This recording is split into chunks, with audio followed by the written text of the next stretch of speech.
कैसे हो दोस्तों, स्वागत है आपका। आज हम लोग 150 डेज ऑफ स्ट्रेटजी देखने वाले हैं फॉर आरबीआई ग्रेड बी 2026। 150 दिन के बाद आपका आरबीआई ग्रेड बी हो सकता है, इसीलिए हम लोगों ने 150 दिन का स्ट्रेटजी यहाँ पर बनाया है। 150 दिन का मतलब होता है 5 महीने। तो 5 महीने सुनने में बहुत ज़्यादा लगता है, लेकिन एक्चुअली में वो 150 दिन ही है, 150 डेज ही है आपके पास। तो मिनिमम 150 डेज आपके पास है आरबीआई ग्रेड बी एग्जामिनेशन के लिए, ठीक है। 150 डेज से ज़्यादा भी हो सकता है, लेकिन आज के दिन से मैं काउंट कर रहा हूँ, फ्रॉम फरवरी में काउंट कर रहा हूँ कि आपका एग्जाम जो है वो अगस्त के फर्स्ट वीक में होने वाला है। तो इसका मतलब कि आपके पास अप्रोक्सीमेटली 5 महीने हैं, यानी 150 दिन है। अब ये 150 दिन के अंदर आप स्क्रैच से भी अगर प्रिपरेशन करते हो तो आप आरबीआई ग्रेड बी लेवल का प्रिपरेशन कर लोगे आराम से, अगर आप डेली 4 से 5 घंटे देते हो। तो मैं एज्यूम करता हूँ कि आप 4.5 आवर्स यानी कि 4.5 घंटा डेली दे पाओगे 150 दिन तक। अगर आप ऐसा कर सकते हो तो ये स्ट्रेटजी आपके लिए रामबाण साबित होगा, ठीक है। इसको अगर आप फॉलो कर लेते हो तो इस एग्जाम आपका चांसेस हो जाएगा कि 90% आप इस एग्जाम क्लियर कर सकते हैं इसी साल। इस साल चांसेस 90% हो जाएगा कि आप एग्जाम क्लियर कर लोगे। 10% है क्योंकि मैं लक का भी फैक्टर यहाँ पर कंसिडर करता हूँ, ठीक है, कि लक भी होता है, 10% का लक होता है। अगर खुदा न खास्ता आपका लक साथ नहीं भी देता है तो नेक्स्ट ईयर में पक्का आप इस एग्जाम को क्लियर कर लोगे, अगर आप ये 150 डेज का स्ट्रेटजी को फॉलो करते हो। तो ये 150 डे का जो स्ट्रेटजी है, ये हो सकता है कि आप 200 दिन में फॉलो करो, 300 दिन में फॉलो करो, लेकिन ये स्ट्रेटजी है। और अगर आपको डेली 4 से 5 घंटा आप दे पाते हो तो 150 दिन के अंदर आपका ये एग्जीक्यूट हो जाएगा, ठीक है।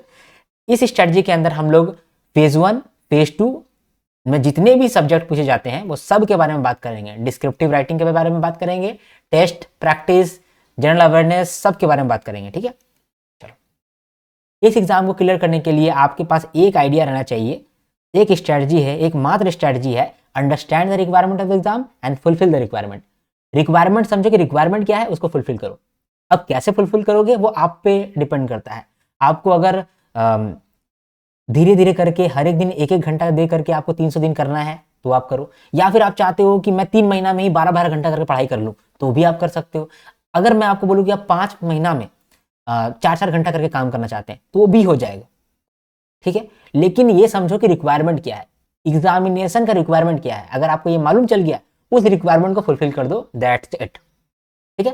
तो रिक्वायरमेंट क्या है समझ लो पहले, फिर हम लोग बात करेंगे कि स्ट्रेटजी क्या है। रिक्वायरमेंट समझेंगे ना, ऑटोमेटिकली स्ट्रेटजी समझ में आ जाएगा। और अगर स्ट्रेटजी की आप एग्जीक्यूट कर लिए तो मैं गारंटी के साथ बोल सकता हूँ कि आप एग्जाम क्लियर कर लोगे, ठीक है। समझते हैं अब इसको, ठीक है। तो फेज 1 में आपको क्या क्या रिक्वायरमेंट है मैंने यहाँ दिया हुआ है, और फेज 2 में क्या क्या रिक्वायरमेंट है वो मैंने यहाँ दिया हुआ है, ठीक है। तो देखो, क्वांट्स, रीजनिंग और इंग्लिश है आपके फेज 1 में, और साथ में जीए है, मतलब कि करंट अफेयर्स है। तो फेज 1 का करंट अफेयर्स मैंने अलग रखा हुआ है। इसका वेटेज भी देखो मैंने थोड़ा ज़्यादा दिया हुआ है, ठीक है, क्योंकि करंट अफेयर्स का वेटेज थोड़ा ज़्यादा होता है, ठीक है। हालांकि करंट अफेयर्स को लेकर के आपको बहुत चिंता होता है, उसके बारे में डिस्कस कर लेंगे। अब फेज 2 का बात करते हैं। फेज 2 में फाइनेंस नाम का एक सब्जेक्ट है, मैनेजमेंट नाम का एक सब्जेक्ट है, मतलब फाइनेंस एंड मैनेजमेंट नाम का एक सब्जेक्ट है। तो मैं फाइनेंस को अलग रखा हूँ, मैनेजमेंट को अलग रखा हूँ। फाइनेंस, मैनेजमेंट, ईएसआई और फिर इंग्लिश, ठीक है। और फिर फेज 2 में भी करंट अफेयर्स है जो कि इन सब के अंदर घुस घुस के आ जाते हैं, है ना। तो ये है, ये आपको पहले से ही मालूम होगा। हमारा रिक्वायरमेंट क्या है, हमारा रिक्वायरमेंट है, एक मिनट, हमारा क्या रिक्वायरमेंट है कि जब हम लोग क्वांट्स कर रहे होंगे, एक मिनट दो यार, जब हम लोग क्वांट्स अपना कर रहे होंगे तो इतना प्रैक्टिस कर लें कि क्वांट्स में आपका कॉन्फिडेंस आ जाए। ये रिक्वायरमेंट है क्वांट्स के अंदर। रीजनिंग के अंदर भी सेम, इतना प्रैक्टिस कर लो कि आपका उसमें कॉन्फिडेंस आ गया है। क्वांट्स और रीजनिंग में से किसी एक में आपका कमांड होना चाहिए, आपका स्ट्रेंथ होना चाहिए, तो आपका ये एग्जाम हर बार क्लियर होगा, ठीक है। और अगर आपका दोनों में कमांड नहीं है, दोनों ही आपका एवरेज है, तो कभी क्लियर होगा, कभी क्लियर नहीं होगा। ये हार्श ट्रूथ है और ये आपको जानना जरूरी है, ठीक है। तो क्वांट्स और रीजनिंग में से कोई एक चीज आपका अगर मजबूत है तो आप बहुत आगे हो, ठीक है। अदरवाइज आपको थोड़ा सा लक का भी भगवान से प्रार्थना करना पड़ेगा, ठीक है। तो अभी मैं आपको इस तरह से आपको स्ट्रेटजी बताने वाला हूं कि इनमें से कोई दो एक में आप स्ट्रांग कर लोगे, अपना स्ट्रेंथ कर लोगे, ठीक है। तो क्वांट्स में आपका प्रैक्टिस और कॉन्फिडेंस होना चाहिए, रीजनिंग में भी प्रैक्टिस और कॉन्फिडेंस होना चाहिए, इंग्लिश में भी प्रैक्टिस कॉन्फिडेंस होना चाहिए। आपका इंग्लिश स्ट्रांग होगा, मैं ऐसा एज्यूम करता हूं, क्योंकि मोस्ट ऑफ द स्टूडेंट्स के इंग्लिश ठीक ठाक होते हैं, वो अच्छे से स्कोर कर लेते हैं, ठीक है। तो ये हो गया आपका क्वांट्स, रीजनिंग और इंग्लिश। इस पे मेहनत आपको करना पड़ेगा ताकि कमांड आ सके, ठीक है। हल्का हल्का मेहनत करके आपका इसमें नहीं होगा, इसमें भी आपको मेहनत करना पड़ेगा। फेज 1 का बात करते हैं। फेज 1 का जो जीए है, ये अगर आप स्ट्रेटेजिकली अगर इसको आप फॉलो करते हो तो फेज 1 का जीए बहुत बड़ा चीज नहीं है, ठीक है। आपको कॉम्पैरेटिवली ज्यादा नंबर लाना है। 80 क्वेश्चन जो पूछे जाते हैं आपके करंट अफेयर्स में, आपको 80 आउट ऑफ 80 नहीं लाना है, आपको बेस्ट परफॉर्मेंस करना है, जो आपको कॉम्पिटिटर है उससे अच्छा स्कोर करना है। तो उसके लिए हम लोग स्ट्रेटजी भी डिस्कस कर लेंगे।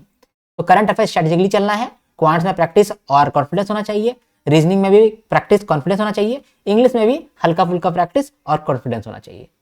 इतना में आपका फेज 1 डन हो जाएगा, ठीक है। फेज 2 का बात करते हैं। फेज 2 में आप देखो, ये जो फाइनेंस है, फाइनेंस के अंदर आपका स्टैटिक पोर्शन डन होना चाहिए, ठीक है। स्टैटिक पोर्शन जब आपने डन कर लिया तो आपको इतना भी आइडिया होना चाहिए कि आपको आंसर टाइप कैसे करना है। फॉर एग्जाम्पल एक टॉपिक है इन्फ्लेशन, तो इन्फ्लेशन से मान लो 2 क्वेश्चन बनते हैं स्टैटिक कि इन्फ्लेशन क्या होता है और इन्फ्लेशन और ग्रोथ में आप कैसे मैनेज करोगे।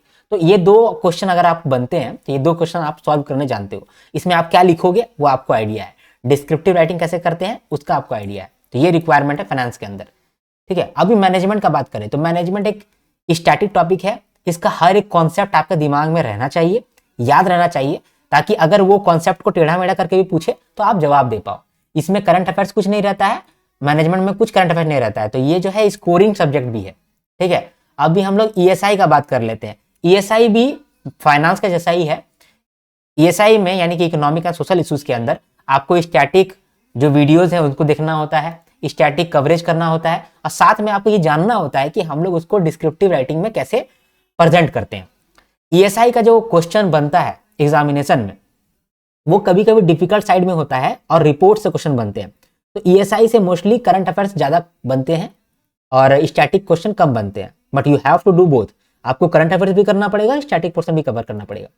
इंग्लिश में क्या होता है कि इंग्लिश में आपका प्रेसी पूछते हैं, ऐसे पूछते हैं और आरसी पूछते हैं। अगर इनका आपको फ्रेमवर्क मालूम है, 1-2 बार आपने क्वेश्चन सॉल्व किया है, तो इंग्लिश आपका डन हो जाता है। तो ये सब रिक्वायरमेंट है आपका, ठीक है। फेज 2 के जो सब्जेक्ट्स होते हैं उसमें आपको स्टैटिक पोर्शन आपका कवर होना चाहिए। दूसरा, आप जब आंसर लिखोगे तो आपको डिस्क्रिप्टिव राइटिंग आना चाहिए, ये है फेज 2 का।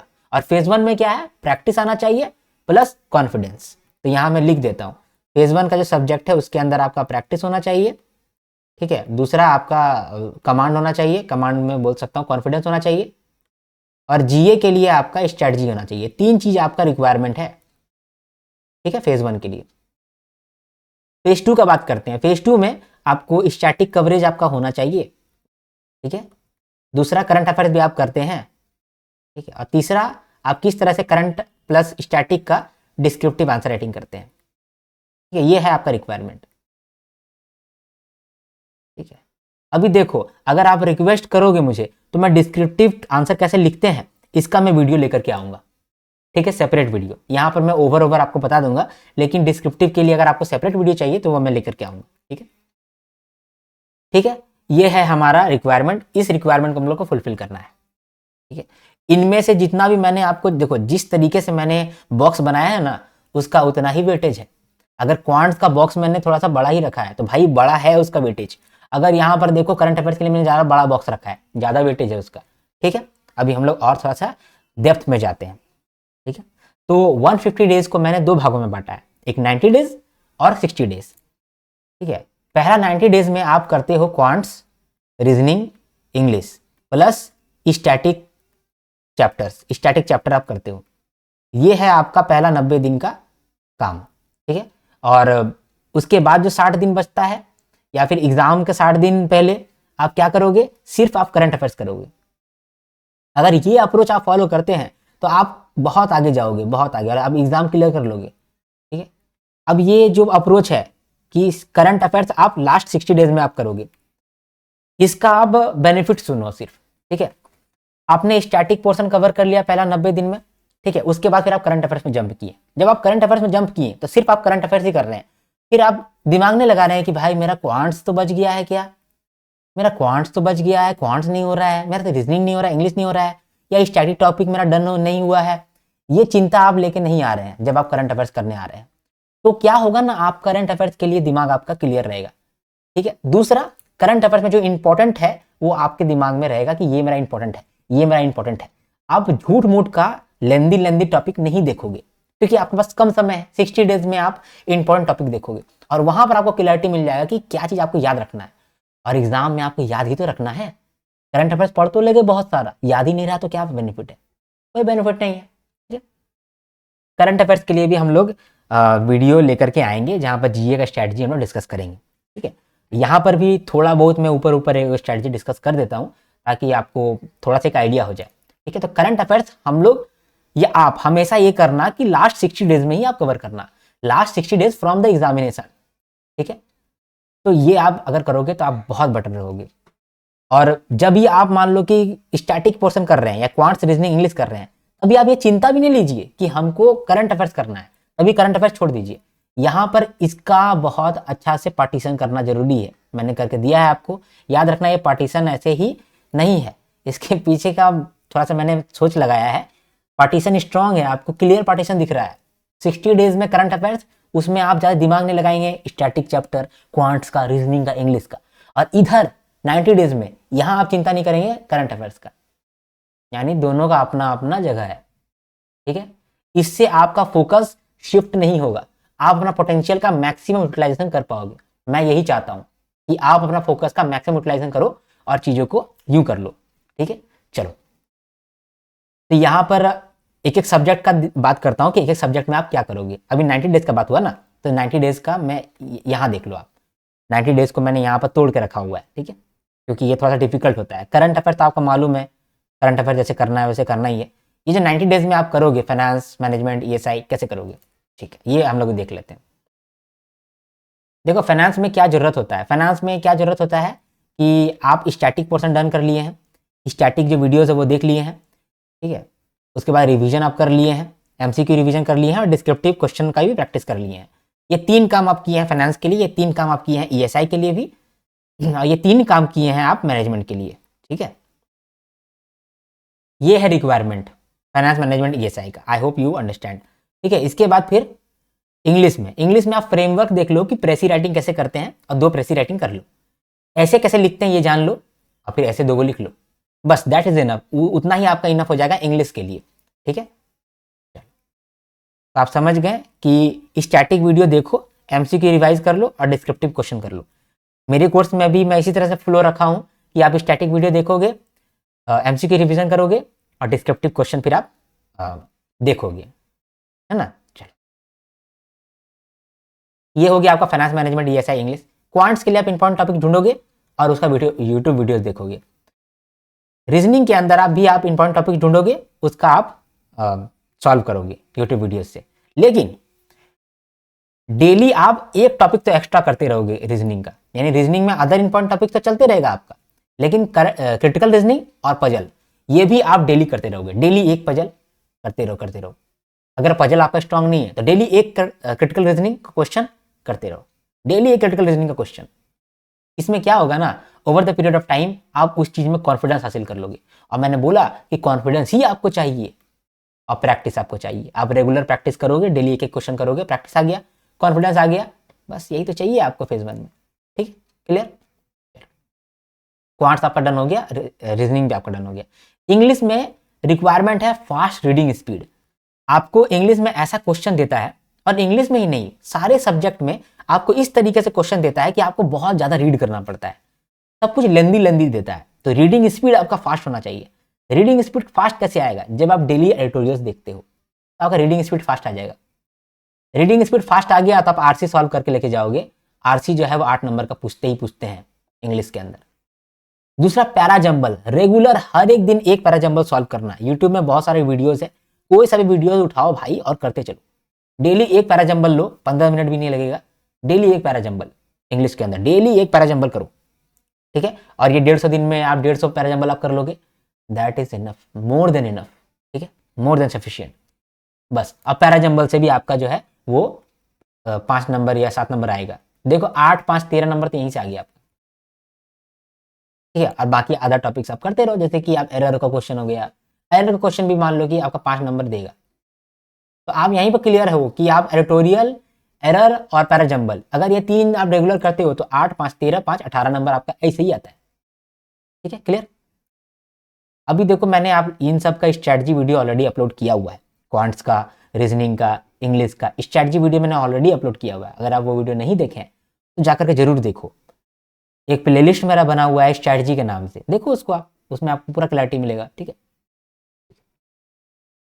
सब रिक्वायरमेंट समझे। अच्छा, मैं एक चीज़ आपसे पूछना चाहता हूँ, अभी मैं अपने पेड कोर्स के लिए चाह रहा हूँ कि मैं चैप्टर वाइज स्ट्रैटेजी बताऊंगा क्वांट्स का, चैप्टर वाइज स्ट्रैटेजी। ठीक है, ये चैप्टर वाइज स्ट्रैटेजी इसके अंदर मैं क्या क्या डालने वाला हूँ, इसके अंदर मैं डालूंगा एक तो PYQ, RBI में कैसे कैसे क्वेश्चन पूछे हैं। फॉर एग्जाम्पल कोई एक चैप्टर है उसका नाम है नंबर सीरीज, तो नंबर सीरीज में कैसे PYQ बने हैं आज तक वो बता दूंगा। साथ में बता दूंगा कि इसको किस तरह से कवर करना है, हाउ टू कवर इट। ठीक है, तो ये मुझे ऐसा लगता है कि 10 मिनट का वीडियो होगा, एक एक वीडियो 10-10 मिनट का होगा। तो चैप्टर वाइज मैं स्ट्रैटेजी बनाना चाहता हूँ। अभी आप लोग कैसा कह रहे हो वो मुझे आप बताना, वो चैप्टर वाइज स्ट्रैटेजी मैं अपलोड कर दूंगा, मैं कोशिश कर रहा हूँ। आपका रिक्वेस्ट रहेगा तो मैं समझूंगा कि आपको नीड है तो मैं डालूंगा। ठीक है, और यूट्यूब में अगर आपको चाहिए तो आप बता दो कि मुझे यूट्यूब में चाहिए, तो मैं यूट्यूब में भी डालूंगा। ठीक है, जैसा आपका रिक्वेस्ट रहेगा वैसा ही मैं डालूंगा। ठीक है, क्योंकि मोस्टली क्या होता है कि मैं डालता हूँ वीडियोज़, वो चलते नहीं है, क्वांट्स, रीजनिंग और इंग्लिश का वीडियो चलता नहीं है, मेरा चैनल ऊपर से डाउन हो जाता है, तो मैं नहीं डालना चाहता हूँ उसको यूट्यूब के अंदर। लेकिन अगर आपको चाहिए, डिमांड आएगा तो फिर मैं डालूंगा। ठीक है, चलो ये समझ गए कि 90 डेज के अंदर हम लोग को कैसे कैसे चीज़ों को कवर करना है। Hope you got it. ठीक है, करंट अफेयर्स का बात अभी रोकते हैं, अभी 90 डेज का ही बात कर रहे हैं। 90 डेज के अंदर अब देखो, पहला 20 दिन में कैसे कैसे करोगे, नेक्स्ट 30 दिन में और नेक्स्ट 40 दिन में, यही हुआ ना, 20 दिन, 30 दिन, 50 दिन और 40 दिन, 90 दिन, है ना। तो स्टार्टिंग जब आप पहला 20 दिन करोगे तो आप पहला 1.5 घंटा जो है वो ESI करोगे, मतलब दिन में 1 घंटा फिर आप क्वांट्स लगाओगे, 1 घंटा रीजनिंग लगाओगे, 1 घंटा इंग्लिश लगाओगे। कैसे करना है हम मैंने आपको बताया। जब आप ESI उठाओगे तो आप सिलेबस के वीडियोस देखोगे, जहाँ से भी आपने कोर्स लिया होगा वो सिलेबस के वीडियोस देखोगे, या फिर मेरे कोर्स के वीडियोस देखोगे, या फिर अगर आप सेल्फ स्टडी का तैयारी कर रहे हो तो आप सिलेबस का टैग चुन करके यूट्यूब में वीडियोस देखोगे, उसका नोट्स बना लोगे। ठीक है, इसके बाद आप PDF रीड करोगे और टेस्ट लगाओगे और डिस्क्रिप्टिव क्वेश्चन को रीडिंग कर लोगे। डिस्क्रिप्टिव कैसे लिखना है उसका मैं एक वीडियोस बना दूंगा अगर आपका रिक्वेस्ट रहा तो। ठीक है, ठीक है, मैं आपको दिखा देता हूँ कि मेरा डिस्क्रिप्टिव राइटिंग का बुक कैसा है। 1 मिनट में दिखा देता हूँ आपको। अभी कौन सा ओपन होने वाला पता नहीं, ESI का खुल गया। ठीक है, ESI का ही दिखाता हूँ फिर आपको मैं। तो ESI के अंदर मैंने दिया हुआ है, इसको आप देख सकते हो। ठीक है, मैंने क्वेश्चन दिया हुआ है, जैसे मान लो ESI में कितना क्वेश्चन है, 28 क्वेश्चन है। तो इसमें मैं एक निकाल कर दिखाता हूँ कि आप डिस्क्रिप्टिव राइटिंग कैसे लिखोगे। ठीक है, जैसे यहाँ पर आप देखो, discuss the key challenges in employment generation, अगर ये क्वेश्चन पूछता है आपसे तो आप उसका कैसे जवाब दोगे। 45 पेज नंबर,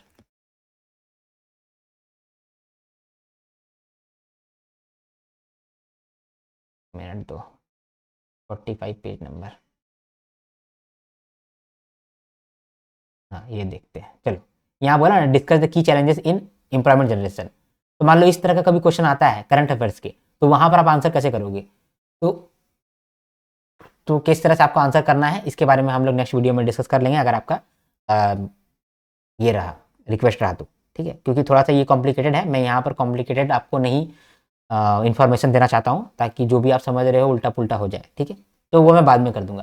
तो डिस्क्रिप्टिव क्वेश्चन को आप रीड कर लोगे। ठीक है, आप मेरे वीडियोज़ अगर देखते हो, मेरे कोर्स के अंदर इन्वॉल्वमेंट लिए हो, तो उस केस में आप क्या करोगे, ये 1.5 घंटा का ESI है ना, उसमें आप सिलेबस के वीडियोज़ देख लोगे, मैंने PDF जो दिया उसको रीड कर लोगे और टेस्ट लगा लोगे। ठीक है, मैंने टेस्ट भी दिया हुआ है, हर एक टॉपिक का मैंने टेस्ट दिया है, बहुत कम क्वेश्चन है, उतना ही आप कर लेना, मोर देन इनफ है। और डिस्क्रिप्टिव क्वेश्चन फिर आप रीड कर लेना जितना मैंने आपको दिया है। ठीक है, ऐसे आप करना पहला 20 दिन।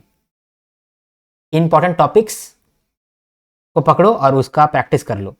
इंपॉर्टेंट टॉपिक्स क्वांट्स का उठाओ और उसका वीडियोज ढूंढो, जितना भी वीडियोज है उनको देख देख करके अपना प्रैक्टिस ज़्यादा कर लो। ठीक है, काफ़ी सारे मुझे ऐसा क्वेश्चन आता है कि सर किस लेवल का क्वेश्चन रेडी करें, किस लेवल का रेडी करें। तुम प्रैक्टिस करो दोस्त, तुम प्रैक्टिस करो, ये मत सोचो कि कौन सा लेवल है। अगर मान लो कि एक इंपॉर्टेंट टॉपिक है नंबर सीरीज, तो भाई तुम ये मत सोचो कि इसमें कौन सा लेवल आपको तैयारी करना है, क्योंकि RBI आपको लेवल के हिसाब से क्वेश्चन नहीं रखने वाला है। वो कैसा भी क्वेश्चन रखेगा नंबर सीरीज से, इजी भी हो सकता है, वो बहुत डिफिकल्ट हो सकता है, ठीक है, और वो मॉडरेट भी हो सकता है। मोस्टली देखो, मोस्टली देखा गया है कि हमेशा आरआरबी पीओ मेंस लेवल का पूछता है आरबीआई, ठीक है, ये हमेशा से पूछ रहा था। लेकिन इस साल जो है नंबर सीरीज से जानते हो बहुत इजी क्वेश्चन आया पूरे क्वांट्स में। नंबर सीरीज या फिर जो भी तुम टॉपिक लो उसमें बहुत इजी क्वेश्चन आया था। तो करीब करीब तो आपका एसबीआई क्लर्क मेंस या फिर एसबीआई क्लर्क प्री टाइप का क्वेश्चन आ गया था, ठीक है। तो आप ये नहीं सोच सकते हो कि क्वेश्चन कैसा आएगा, यू हैव टू प्रैक्टिस। हर लेवल के क्वेश्चन आपका प्रैक्टिस करने होंगे। तो जब भी आप कोई भी इंपॉर्टेंट टॉपिक ढूंढो तो उसका वीडियोस देखो यूट्यूब पे, आरआरबी पीओ मेंस का वीडियो देख लो, ठीक है। खाली लिख लो आप नंबर सीरीज फॉर मेंस, नहीं number series for banking exam, जो भी वीडियोस आता है ना वो वीडियोस को देखो, क्वेश्चन का लेवल आप देखो। हर एक टॉपिक के लिए मिनिमम 200 क्वेश्चन करो। हालांकि मैंने बोला कि मैं हर एक चैप्टर के लिए आपको स्ट्रैटेजी दे दूंगा, कोर्स में तो स्ट्रैटेजी डलेगा ही डलेगा। अगर यूट्यूब में डालना है तो फिर मैं कंसिडर करूंगा, अगर आप लोग रिक्वेस्ट करोगे तो, ठीक है। तो क्वांट्स हो गया, और रिक्वेस्ट भी अच्छा खासा मात्रा में आएगा तो ही मैं करूंगा, ठीक है। तो आप अगर मेरे कोर्स के अंदर इन्वॉल्वमेंट हो तो आप ये क्या करना कि क्वांट्स का आप स्ट्रैटेजी वीडियो देखना पर चैप्टर, और फिर आप प्रैक्टिस करना। रीजनिंग के लिए भी सेम है भाई, इंपॉर्टेंट टॉपिक्स को ढूंढो और प्रैक्टिस करो। बहुत सारे वीडियोस यूट्यूब पे अवेलेबल है, वहां जाके आप प्रैक्टिस कर सकते हो। साथ में पजल या फिर क्रिटिकल रीजनिंग दोनों में से कोई एक चीज उठा लेना और उसको रेगुलर करते रहना। यानी इंपॉर्टेंट टॉपिक जो अलग चलता ही रहेगा रीजनिंग के लिए, लेकिन कम से कम एक पजल डेली सॉल्व कर लो। और पजल अच्छा नहीं लगता है तो एक क्रिटिकल रीजनिंग का क्वेश्चन डेली सॉल्व कर लो, ठीक है। क्रिटिकल रीजनिंग का बेस्ट बुक होता है एमके पांडे, तो वो आप रेफर कर सकते हो, ठीक है। और आप मेरे कोर्स के अंदर है तो मैंने आपको लिंक दिया हुआ है, वो लिंक देखो आप। क्लियर? चलो, इंग्लिश में तो मैंने बोला कि पैराजंबल डेली करना भाई, एक पैराजंबल में आपका 15 मिनट लगेगा। कोई सा भी वीडियो उठा लो, देख लो। और एडिटोरियल जो है वो डेली देखते रहना, बहुत सारे लोग एडिटोरियल डालते हैं। एक तो निमिषा बंसल चैनल में आपको एक एडिटोरियल मिलता है डेली एडिटोरियल, वो भी आप देख सकते हो। आपका मेन काम क्या है, इंग्लिश में आपको रीडिंग स्पीड लाना है। क्वांट्स में जो स्ट्रैटेजी है वो आपका चलते रहेगा पूरा 90 दिन, स्ट्रैटेजी नहीं बदलने वाला है। इंपॉर्टेंट टॉपिक पकड़ो, उसका प्रैक्टिस करो, बस, ठीक है। रीजनिंग में भी वही सेम काम है, इंपॉर्टेंट टॉपिक्स पकड़ो और उसका प्रैक्टिस करो, साथ में पजल या फिर क्रिटिकल रीजनिंग डेली एक एक तो सॉल्व करते रहना।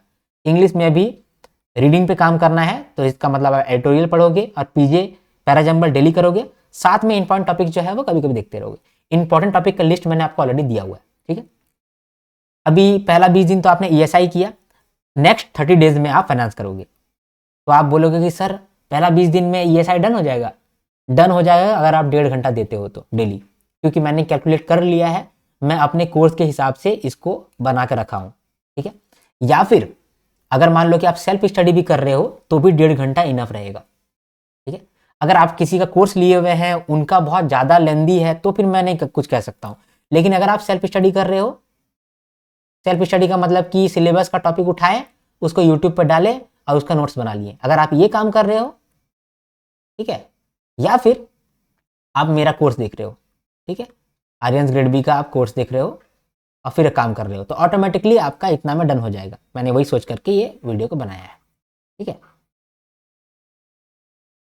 तो नेक्स्ट 30 डेज में आप फाइनेंस उठाओगे, उसमें आप सिलेबस वीडियोस देखोगे, पीडीएफ रीड करोगे, टेस्ट दोगे, ठीक है, और डिस्क्रिप्टिव क्वेश्चन आप रीड कर लोगे हर एक टॉपिक का। जैसे फॉर एग्जांपल आपने इन्फ्लेशन का टॉपिक उठाया तो इन्फ्लेशन का आपने वीडियो देख लिया, इन्फ्लेशन का आपने टेस्ट दे दिया, पीडीएफ रीड कर लिया और उसका डिस्क्रिप्टिव क्वेश्चन आपने रीड कर लिया। जैसे इन्फ्लेशन है तो इन्फ्लेशन में 2 डिस्क्रिप्टिव क्वेश्चन बनते हैं, तो वो मैंने डाला हुआ है, उसको आप रीड कर लो, ठीक है। और इन्फ्लेशन में मान लो कि एमसीक्यू 10 सेट बनता है तो 10 सेट मैंने दिया है, उसको प्रैक्टिस कर लो, दैट्स इट, है ना, ठीक है। हो गया आपका यहाँ पर ईएसआई और फाइनेंस। अब आखिर में फिर आप नेक्स्ट 40 डेज मैनेजमेंट करोगे। देखो पहले मैंने आपको ईएसआई करने बोला, फाइनेंस करने बोला, क्योंकि ये चीज आपके दिमाग के अंदर बैठना चाहिए, ठीक है। इससे ज्यादा करंट अफेयर्स पूछते हैं, ईएसआई से और फाइनेंस में ज्यादा करंट अफेयर्स पूछते हैं, ठीक है। तो स्टैटिक का वेटेज थोड़ा सा कम है, स्टैटिक का वेटेज थोड़ा सा कम है, लेकिन आपके दिमाग में रहना चाहिए स्टैटिक पोर्शन, इसीलिए मैंने इसको पहले करा दिया। आपके दिमाग में रहेगा ना तो आप करंट अफेयर्स भी समझ पाओगे अच्छे तरीके से, और आपको भी पूरी आइडिया होगा कि फाइनेंस क्या होता है, ईएसआई क्या होता है, इसीलिए मैंने इसको पहले कराया। मैनेजमेंट आपको लेट से कराया क्योंकि जितना लेट से आप करोगे उतना ज़्यादा आपके दिमाग में याद रहेगा, ठीक है, इसीलिए मैनेजमेंट को मैंने बोला लेट से करो। ठीक है। इसमें आप सिलेबस के वीडियोस देखोगे, मैंने वन शॉट वीडियो भी डाला हुआ है ESI का, फाइनेंस का, मैनेजमेंट का, आप वो भी देख सकते हो। लेकिन मैं प्रेफर करता हूँ कि आप लॉन्ग वीडियोस देखो जो मेरे कोर्स के अंदर है। उसका बेनिफिट क्या है कि अगर जब लॉन्ग वीडियोस आप देखते हो, तो कुछ वीडियोस मेरा यूट्यूब पे भी है, तो जो लॉन्ग वीडियोस है उसमें मैंने रिटेंशन पे काफ़ी काम किया है। एक चीज़ को 4 बार बोला है ताकि आपके दिमाग में वो बैठ जाए। ठीक है, तो आप वो वीडियोस को देखोगे तो आप बैठ जाएगा। मैनेजमेंट के लिए खासकर आपको फुल वीडियोस देखना चाहिए। PDF रीड कर लो, टेस्ट दे दो और डिस्क्रिप्टिव क्वेश्चन आप देख लो, बस दैट्स इट। तो इस तरीके से आप पहला 90 दिन चीज़ों को लेके चलोगे। ठीक है, अभी बात करते हैं बाकी का जो 60 दिन है, यानी लास्ट 60 डेज है, उसको आप किस तरह से अप्रोच करोगे।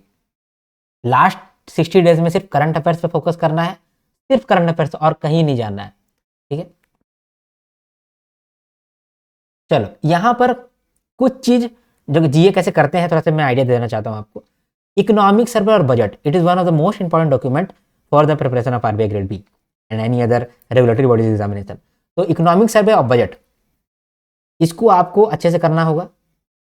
ठीक है, PIB न्यूज पिछले 2 सालों से नहीं पूछता है, लेकिन यू नेवर नो कि कब पूछने चालू कर दे, इसलिए PIB न्यूज को भी कवर कर लेना। लेकिन फिलहाल अभी एग्जाम में ज़्यादा पूछता नहीं है, 2 साल से नहीं पूछ रहा है। ठीक है, तो फिर भी लेकिन आप करना। Economic survey, budget, PIB news, finance news. Finance news में थोड़ा सा इशू होता है आप लोग को कि फाइनेंस न्यूज़ में क्या क्या चीज़ कवर करना चाहिए।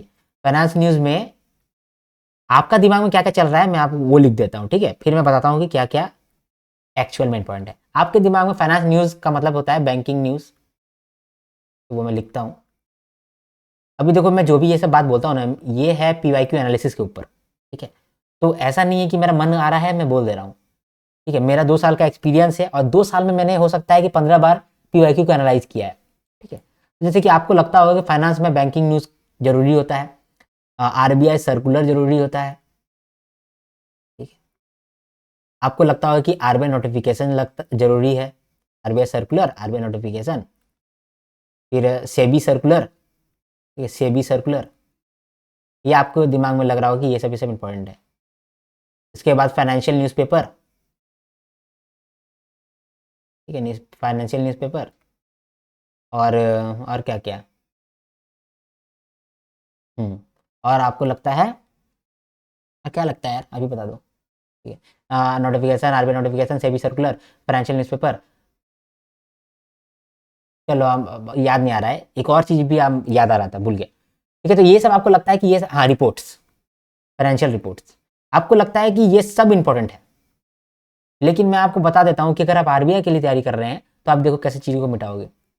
बैंकिंग को आप यहाँ मिटा दो, मतलब बैंकिंग जो मैं कवर कराता हूँ आपको, सारा बैंकिंग न्यूज़ इंपॉर्टेंट नहीं रहता है, कुछ बैंकिंग न्यूज़ इंपॉर्टेंट रहता है, जैसे पेनल्टी वगैरह हो गया, तो उसको मैं कवर करता हूँ जनरल अवेयरनेस मिसलेनियस पोर्शन के अंदर। ठीक है, ये जो आपका RBI सर्कुलर हो गया और RBI नोटिफिकेशन हो गया, ठीक है, ये जो है ना बिजनेस स्टैंडर्ड का जो वेबसाइट है, लाइव मिंट का जो वेबसाइट है, वहां पर जितना इंफॉर्मेशन देता है उतना ही एग्जाम में पूछता है, उसके अलावा क्वेश्चन नहीं पूछता है।